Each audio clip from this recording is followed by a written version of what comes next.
Luisa Martínez Olmedo, soy juez de paz del Estado, ahorita estoy comisionada en juzgado de ejecución penal en Acapulco. Primeramente, licenciado Julio, pues muy buena su ponencia, me gustó, muy explícita, muy detallada, sencilla, pero muy explicativa, pues se pudo comprender, muy comprensiva. Yo tengo una pregunta y una duda ahí. No recuerdo bien si es el artículo 283 del Código Nacional que nos habla de la forma de incorporación de la prueba. ¿Usted me podría explicar ahí más o menos cómo incorporar esas pruebas? Hablemos de una documental, ¿sí? ¿Cómo yo la incorporaría a juicio? Esa es mi duda.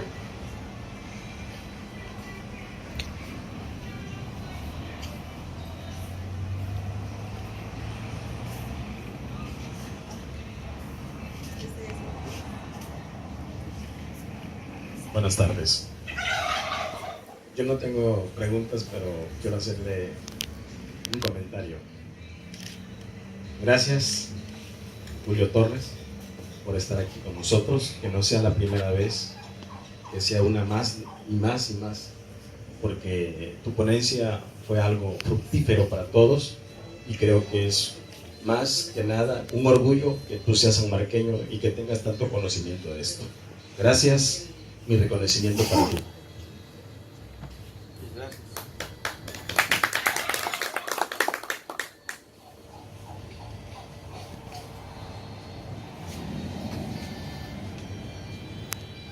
Bueno, quisiera comentar primeramente, expresar nuevamente el agradecimiento, Julio, por la disposición que tuviste para desarrollar esta ponencia,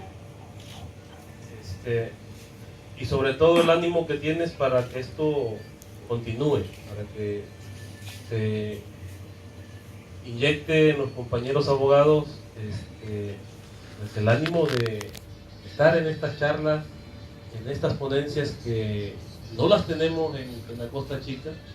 Hay que ser sinceros, hay que correr a Chilpancingo, hay que ir a Acapulco o usar los medios de comunicación, ¿no? Para, con el famoso internet, estar al día en algunos temas. Qué bueno que contamos contigo y seguramente vamos a tener que molestarte más adelante con otros temas o profundizar más en lo que es las etapas del juicio oral. Felicidades, mi estimado, de corazón te lo decimos. Fuimos poquitos, pero lo hiciste con profesionalismo. Creo que eres partidario de ese dicho que no importa la audiencia o la cantidad de audiencia, sino siempre hay que poner el mejor de los empeños. Y así lo hiciste hoy, así lo vimos. Por último, una pregunta muy general en torno al sistema. ¿Cuál sería tu opinión ya con la experiencia que tienes en los juicios orales? ¿Realmente funciona? ¿Realmente es lo que se nos vendió cuando se da la reforma constitucional? Esa sería la pregunta, de una opinión. Quisiera llevarme en lo personal como decir.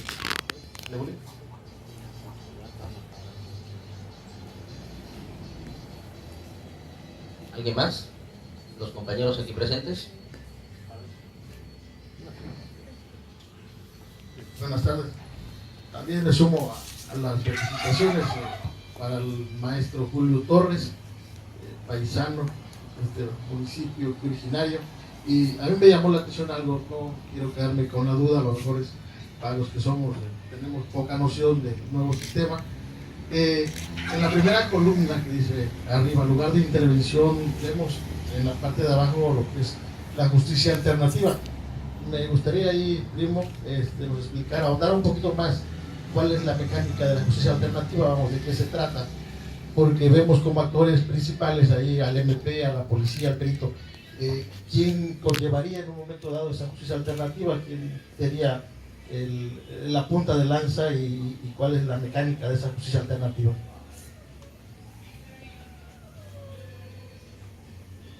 ¿Alguien más?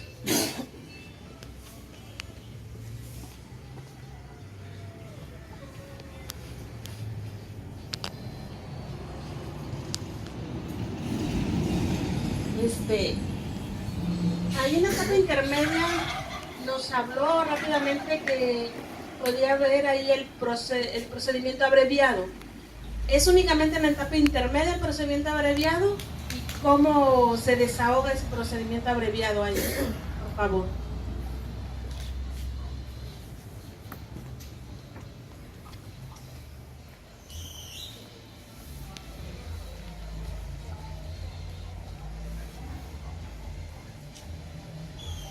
Bueno, ya no hay más preguntas. Mi estimado maestro doctor Suástegui, yo sí tengo algunos planteamientos, ya lo venimos platicando al inicio de la sesión. La primera de ellas sería, ¿qué es lo que le falta a Guerrero? ¿Por qué no aumentan el número de elementos, la policía estatal, las policías municipales? ¿A qué me refiero? ¿Hay o no hay convocatorias? ¿Hay o no hay buenos salarios? ¿O hay mucho miedo dentro de las personas para poder participar como miembros de las fuerzas de seguridad, tanto municipales o estatales? En realidad le tienen mucho miedo al crimen organizado, a la delincuencia organizada. Ese sería el primer cuestionamiento, ¿no? El segundo planteamiento sería, es obvio que estamos atrasados en comparación con otros estados de la República. ¿Qué es lo que falta? ¿Por qué Ciudad de México, por qué Nuevo León tienen mejor infraestructura que aquí en Guerrero? ¿Es falta de voluntad política o es falta de recursos? ¿Qué es lo que necesitan?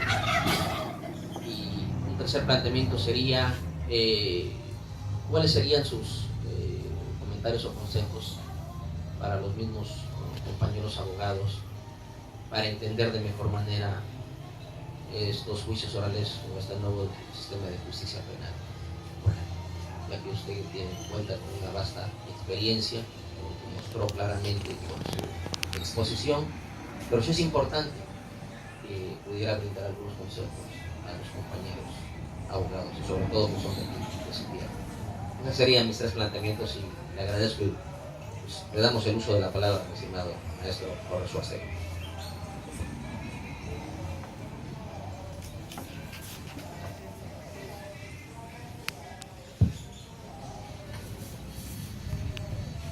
Sí, muchas gracias. Agradezco de antemano las preguntas, sus palabras de aliento, de ánimo. Voy a tratar de responder a cada una de ellas. Bueno, la primera que nos hizo la compañera abogada Lisa Martínez: ¿cómo incorporar prueba documental en el juicio oral? Cuando me voy a salir un poquito de lo que, pero va a ser breve por cuestión. Cuando yo recibí la capacitación, todavía mi capacitación a toda, todavía no estaba en el Código Nacional. Yo terminé mi capacitación en 2013, noviembre o diciembre de 2013. En marzo, abril fue cuando salió el Código Nacional. Entonces ahora sí que fuimos teóricos nosotros en ese aspecto. Como a mí me enseñaron la forma de incorporar la prueba oral, es idéntica a la que viene aquí casi. Hay que presentarla en la lista, la prueba documental, hay que introducirla dentro del interrogatorio, hay que presentársela al que la suscribió, poniendo que haya sido un contrato de compraventa privado o un recibo o lo que sea. Hay que presentárselo, que lo reconozca, se reconoce como suyo, la firma, donde lo suscribió, etcétera, etcétera, etcétera. Así es como se nos enseñó a nosotros, prácticamente es idéntico. Es el 383, 383, ajá, sí. Lo que pasa es que en la práctica se ha visto que los jueces están pidiendo formalidades para desahogar una prueba documental, pues acta de nacimiento. Ahí sí es un documento público, oficial. Y ellos piden que digas cómo la vas a incorporar a juicio. O sea, ahí, ¿cómo voy a mandar yo a traer al oficial o al coordinador quien haya en su momento expedido ese documento? Esa es mi duda. Y la jurisprudencia. Exactamente, o sea, ¿cómo? No de mandar traer al ministro. Exacto, o sea, ahí hay cuestiones que en la práctica están siendo un poquito, bueno, para mí digo, ilógicas tal vez, que me digan cómo incorporar esa documental para mí pública, que así lo llamamos en el mixto, de un acta de nacimiento. Yo sé que una documental, como usted me acaba de explicar, de un funcionario X que todavía está en funciones, pues digo, la voy a incorporar a través del interrogatorio o testimonio, que va a ser un interrogatorio que voy a realizar para que para llegar a que esa documental es real. Pero aquí en un acta de nacimiento, ¿cómo se haría eso? Esa incorporación. Ahí me surge a mí esa duda. Sí. Pues. No lo va a usted creer, pero Son las dudas que tenemos todos, esas son. O sea, Esas son. en práctica son muy... Me creerá si le digo que a uno de mis alumnos le rompieron el IPH el fiscal.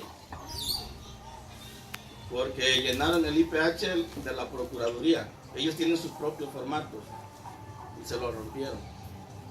Cuando pusieron a disposición el destino, dice, no, esos no son los tuyos. Y sí, efectivamente, tiene razón el fiscal, pero no debió ser tan grosero. Le pudo haber dicho, oye, existe el IPH, bájalo del internet, pues son aprobados por el sistema, el Consejo Ejecutivo o Sistema Nacional de Seguridad Pública. Porque durante la etapa de investigación intermedia, en ese plazo de 2 a 6 meses que va a tener, investigación complementaria, ahí la que investiga es la Policía Ministerial, que se va a llamar o se llama Policía de Investigación, y ellos usan sus propios formatos. Entonces, hasta ahí está correcto. Lo del acta de nacimiento, desde mi punto de vista, por ser un documento público, no tendría más que instarse, ¿verdad? Sabemos que está prohibido su lectura. Por su parte el código creo que es omiso en ese aspecto. No tiene cómo. Yo en mi despacho nomás llevo un asunto que me ha caído de juicios orales, pero apenas está en etapa de investigación. Sí, vamos a tener problemas en ese aspecto. Mucho, sí. La jurisprudencia, esas que usted dice, acta de nacimiento, sí, ahí va a estar.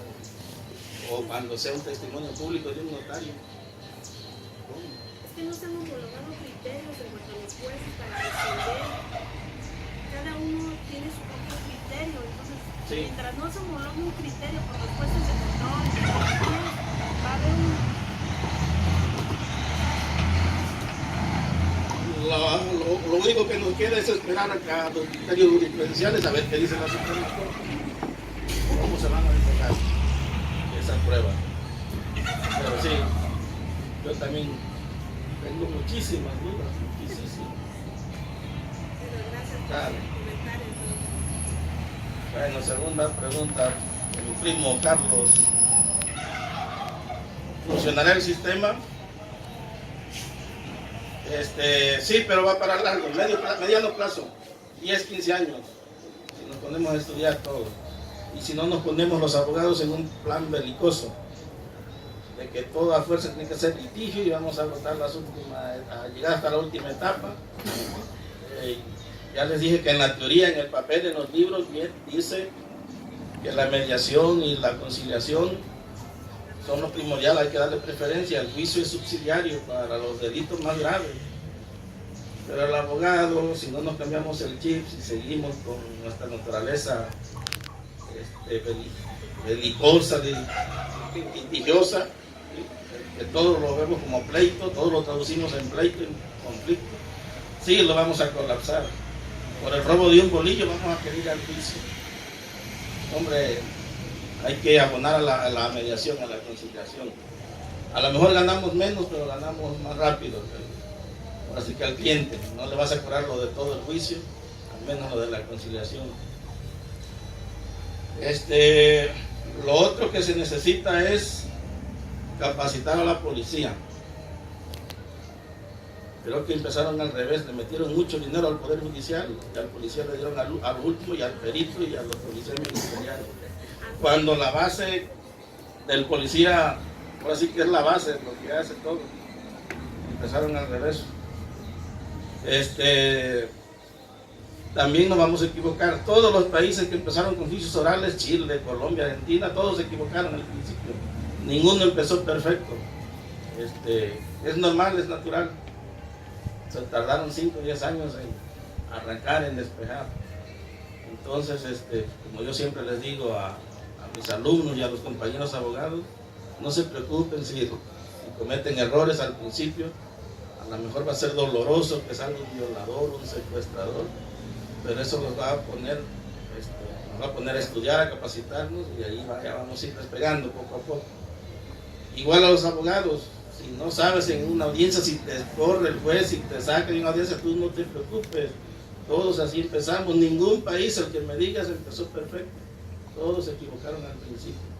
El chiste es despejar en el menor tiempo posible, que yo más o menos calculo 10, 15 años. Ya vamos a estar encaminados. Al primo Pedro, al licenciado Constancio, muchas gracias por su palabra y felicitaciones. La pregunta es los mecanismos alternativos, ¿cómo funcionan? Si no mal recuerdo, en el distrito, lo que hoy es la Ciudad de México, hay centros de justicia alternativa. Puede el fiscal enviarlos, o las partes optar por un mecanismo alternativo de solución de conflictos, que son 3 según la ley: la mediación, la conciliación y la junta restaurativa. En la mediación son las partes las que proponen. El mediador es como un facilitador, es el que los anima, los acerca, los conmina a llegar al arreglo. Esa es la mediación. En la conciliación, allí el conciliador ya toma una parte más activa, es el que propone, hace un proyecto de convenio y se los muestra a las partes, a ver qué hay que arreglar, qué hay que aumentar o quitar. Ya tiene una participación más activa. Y en la junta restaurativa es cuando está inmiscuido una colectividad. Suponiendo que en una colonia un auto chocó contra un parque que es de uso común de una colonia, y el parque atropelló a una persona. Bueno, pues a la junta restaurativa puede ir la víctima en particular, obviamente el responsable, y puede ir el presidente, el tesorero y el secretario de la colonia, o pueden ir todos los colonos para que se les arregle los juegos que hay en ese tipo de parques que son de uso común. Ajá, todo depende del delito. Prácticamente esa ley te remite al acuerdo reparatorio, los acuerdos reparatorios, que el delito sea perseguible por querella, que sea culposo, no importa si es por denuncia o por querella, y que sea delito patrimonial, sin violencia. No importa si es culposo, no importa si es por denuncia o por querella, porque tiene una disyuntiva o ese artículo. Le remite. Entonces, en esos delitos, como les dicen, de bagatela, mínimos, pueden ir a un centro de justicia restaurativa. Aquí en la práctica en Guerrero lo que hacen es el mismo fiscal, hay una oficina ahí del mediador, del conciliador, y remiten la carpeta de investigación y ahí se arreglan. Todavía no tenemos esos centros de justicia alternativa. Hasta donde yo sé todavía no. Es ahí mismo en la fiscalía, en una mesa de trámite ahí por separado que está a un lado del fiscal.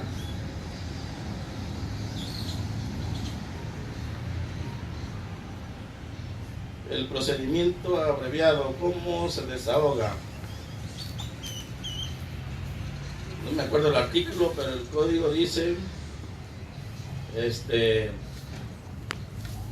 obviamente esto se trata el abogado, sobre todo el abogado que sabe que su cliente cometió el hecho, vaya que no hay duda que si hay elementos de prueba suficientes, Yo en mi caso, en vez de andar perdiendo el tiempo en audiencias y saturar el sistema, mejor le digo que acepte un procedimiento abreviado, porque le dan el beneficio, le reducen la pena. Ajá. Entonces, el juez lo tiene que solicitar el fiscal primero, el Ministerio Público. El juez le tiene que dar a conocer al imputado que tiene derecho a un juicio oral completo, normal, ordinario, pero también de los beneficios que representa el procedimiento abreviado. También le dice que se acepta a ser sentenciado en base a los medios de prueba que presenta el fiscal. Con esos pueden ser muchos, pueden ser pocos, a lo mejor algunos sí son incriminatorios, otros no tantos, que se acepta eso. Y otros dos requisitos, no me acuerdo cuál. Si dice que sí, según la teoría, los libros que yo leí, si dice que sí, ahí mismo se dicta el fallo.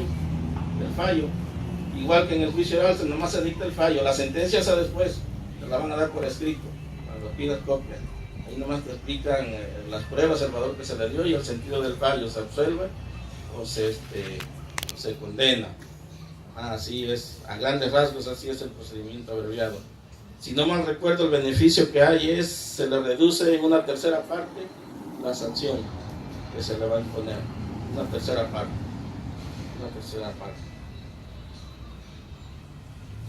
Aquí al señor presidente le falta guerrero porque no aumentan los policías. Si hay justos salarios, hay convocatorias. La convocatoria sí, me consta, está abierta constantemente por lo mismo de que no hay policías. En cualquier día y hora hábil puede uno ir a dejar documentos. Y luego te llaman para hacerte una entrevista al psicólogo y el médico. En la entrevista te van a decir si eres apto para las armas. Y el médico, el del sobrepeso, ahora se pusieron más sobrepeso. Tantito que vayas con sobrepeso o una cicatriz de una operación, no, ya. Sí, ya. El tatuaje no hay problema siempre y cuando no sea visible, lo puedes traer en el pecho, en la pierna, ahí no hay problema, nomás que no sea visible. Después de eso, tiene que hacer los exámenes de control de confianza, que ahí sí son varios, desde el polígrafo, el médico, el psicométrico, el socioeconómico, el del ADN, del químico, son como 6, se me escapan otros 2, y también hay que pasarlos, acreditarlos. Salarios están más o menos en el medio. Muchos militares se están pasando a la policía, me consta, se están pasando, ganan un poco más. Al policía la quincena con todo y viáticos son 9.500, casi 20 al mes, con todo y viáticos.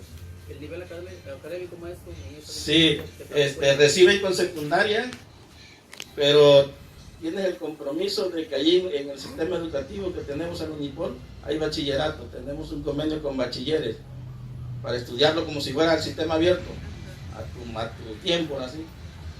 Te van a dar cierto tiempo para regularizarte, creo que te dan 2 años o 3 años, pero sí reciben con secundaria.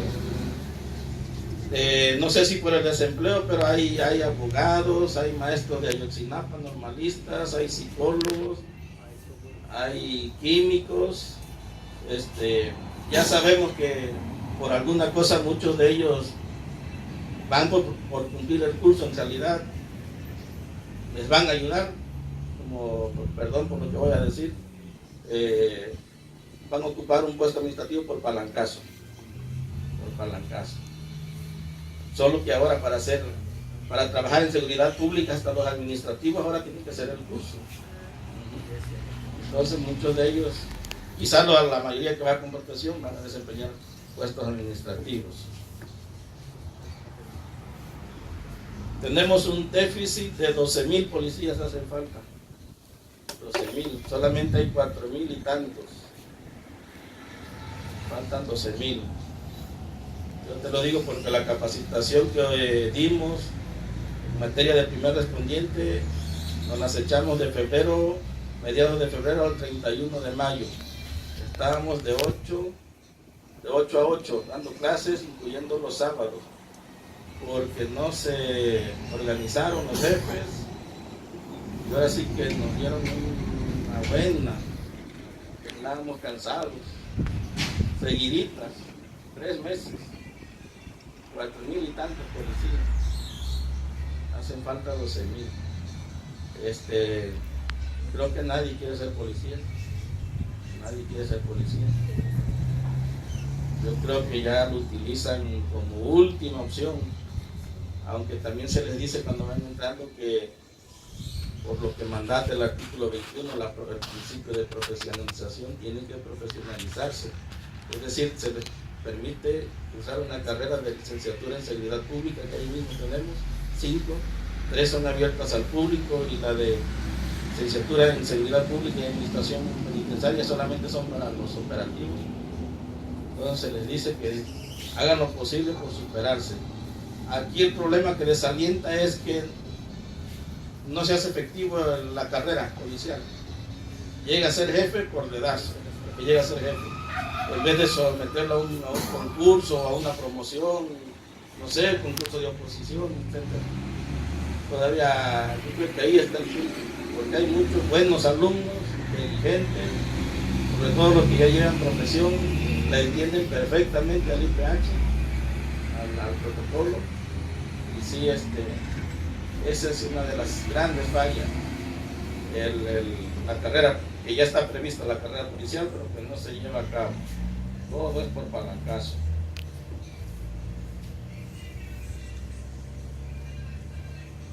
Nuevo León y México tienen mejor infraestructura, sí, efectivamente. En Nuevo León, la Universidad en Ciencias de Seguridad Pública tiene 2 campus, uno para oficiales hacia abajo y uno para mandos. Y aquí no, aquí los mandos no van, aquí nomás va la tropa, como si aquellos lo supieran todos.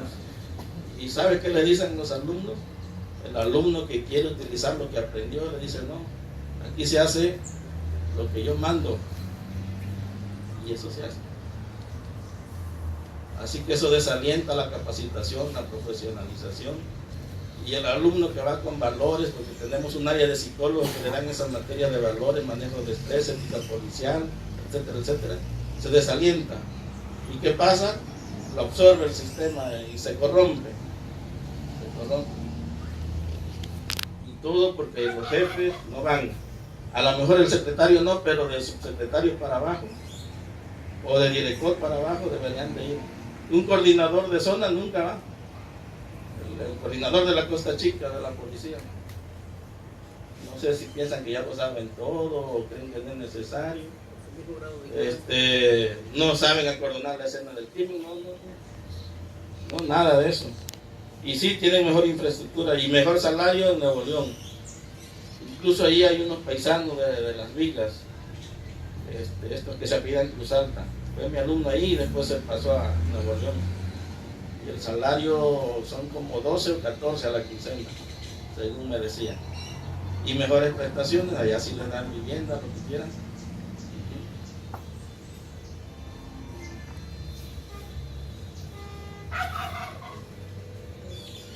Consejo para abogados para mejorar la capacitación, la comprensión de los juicios orales. La única manera, no hay de otra, es capacitándonos, todos. Acuérdense que el derecho es amplio y el abogado nunca alcanza, no le alcanza la vida para comprender todo, abarcar todo el derecho. Cuando más seremos especialistas en una rama, derecho penal, civil, etc. Capacitándose. Yo los invito a que estudien, sigan estudiando. Es más, en el INACIPE hay juicios hasta en línea, de todas las ciencias penales, lo que quieras, derechos humanos, seguridad pública, derecho penal, interrogatorio, criminalística, dactiloscopía, maestrías, hay doctorados. Yo he tomado 2 por línea. La ventaja es de que si no lo puedes tomar en vivo, te dejan la clase grabada y el correo del maestro y lo puedes leer el fin de semana y mandar tus preguntas, tus dudas con el maestro. Si no la puedes tomar en vivo la clase, ahí está abierto, y te dan tu clave nada más. Hay cursos económicos de 1,500, 1,200, 2,000 pesos, y te dan el diploma, el reconocimiento, la constancia, te la dan en el Instituto Nacional de Ciencias Penales. Y sí, todos, incluyendo los jueces, todos debemos de capacitarnos, no por el hecho de que en el Poder Judicial, por ejemplo, les empezaron a dar cursos de juicios orales desde el 2010, terminaron creo en el 2014, 15, algo así, pero no, ya por eso quiere decir que ya no necesitan más, sí necesitan la materia del lenguaje corporal.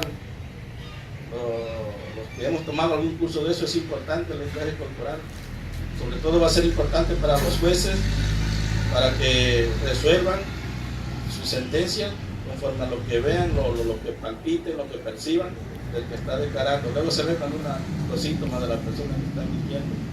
Entonces sí necesitan esa materia del lenguaje corporal, entre otras. Pero sí, para mejorar eso, capacitarnos y hacer más eventos como estos, de preferencia maestría, doctorado, lo que sea. Y sí, esa es la única opción, no hay otra. Nada te va a caer del cielo, nada. Y necesitamos, eso implica un sacrificio un poco, un desvelo, desvelarse leyendo hasta las 12, 11, según aguante uno. Pero no hay de otra, capacitándonos.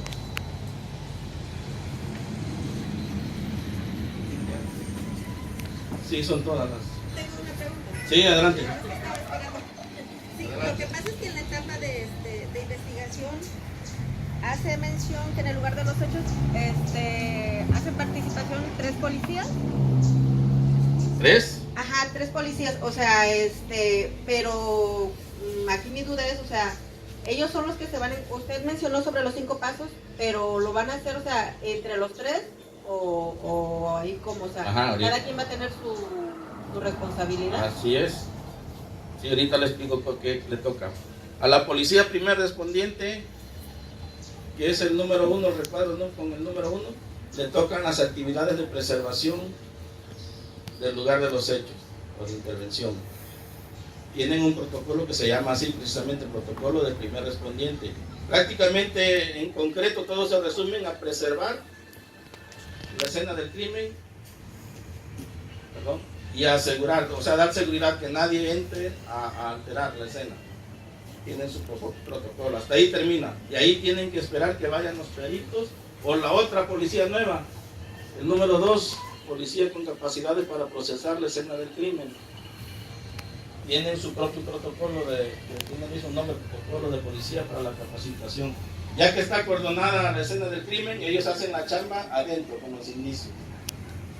Los documentan, los marcan, los levantan, los embalan, los etiquetan, hacen la cadena de custodia y el inventario. Son dos, el trabajo en la escena del crimen se divide en esas 2 partes, preservación y procesamiento. Y la tercera policía de investigación, la ministerial, esa también va ahí, pero ella nomás va a coordinar. Cuando ambos policías terminan su trabajo, le dan sus actas, sus formatos, el IPH se lo entregan a él, ambos. Y él ya se coordina con el fiscal. Entonces la policía ministerial nomás va a coordinar los esfuerzos. Cualquier duda que tengan esas policías, lo consultan directamente con el policía ministerial o directamente con el Ministerio Público. Entonces cada quien tiene su actividad. Los que preservan, los que procesan y los que coordinan.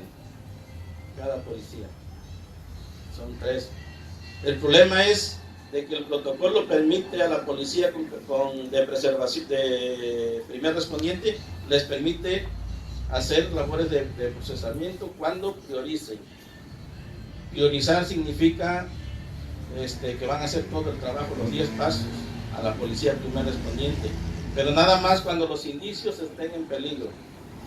Ya sea, por ejemplo, si hay un incendio y ya el incendio va a consumir la escena del crimen, lo que tienen que hacer es apurarse, levantar, embalar, fijar.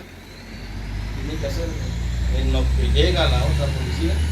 Entonces lo pueden hacer ellos, los 10 pasos, labores de preservación y de procesamiento.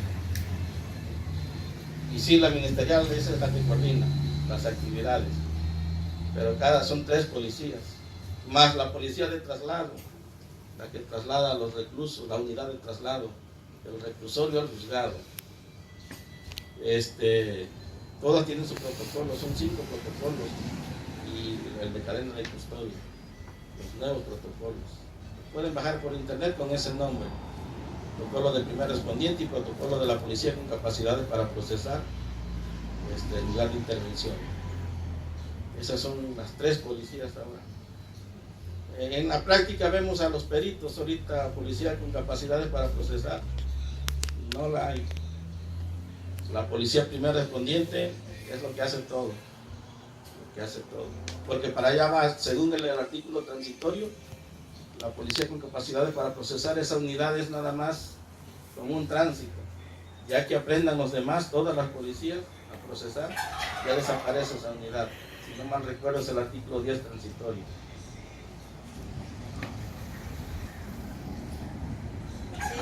¿Sí? En la fase de alegatos también se mencionó que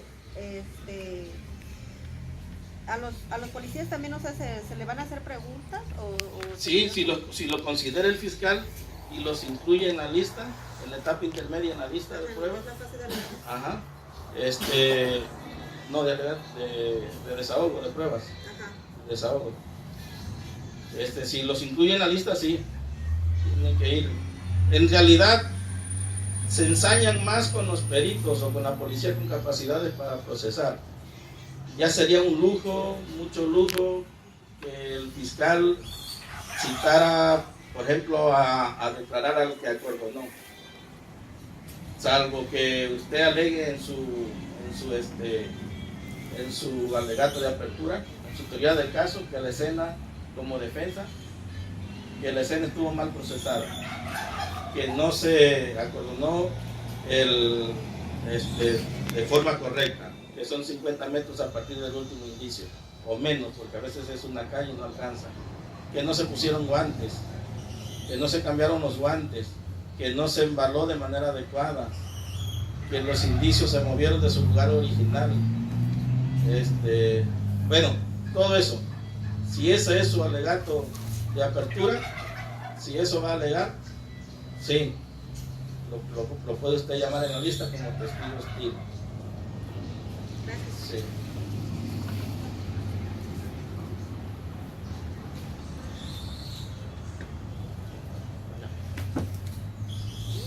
No, yo lo mío como ciudadano nada más agradecerte, Julio, de veras, de tu ponencia muy simplificada. Hemos escuchado